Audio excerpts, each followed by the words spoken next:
পাৰোঁ কি আমাৰ এটা ভাল সুযোগ পালোঁ কি আমাৰ ৱাইল্ড লাইফ উইকত আৰু যোৱাকালি সেইটো ৱাইল্ড এনিমেল ডে আছিলে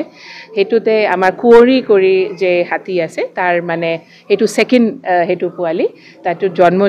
ল'লে 12টা বজাত ৰাতি আৰু তাৰপিছত গোটেই আমাৰ ষ্টাফে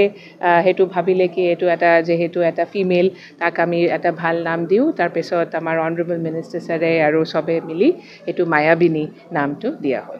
এইটো অগৰাতুলিত হ'ল তাৰ মাৰ নামটো হ'ল কুঁৱৰীৰ আৰু তাৰ এটা ভাইও আছে দাদা আছে তাৰ গৃহৰাজ আৰু সেইটো এতিয়া পোৱালিটো হয় আই থিংক সেইটো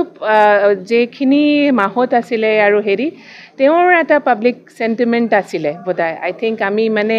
ইমান দিনৰ পৰা আজিও আপোনালোকে যদি দেখিছে গানটো ইমান ধুনীয়াকৈ আমি জুবিন গাৰ্গৰ এটা মেমৰিত তো এইটো হ'ল তো আই থিংক আমাৰ ফৰেষ্ট ফ্ৰণ্টলাইন যেতিয়া মানে কেম্পত থাকে বা যেতিয়া মানে মনটো মানে অকণমান দুখ পায় ফেমিলিৰ কাৰণে তো ডেফিনেটলি জুবিন গাৰ্গৰ গানটোহি শুনে আৰু এইটো কাৰণে আই থিংক সেইটো আমাৰ মনত বা আমাৰ এটা ফিলিঙত আছিলে কি আমি তেখেতৰ মেমৰিটো ৰাখিম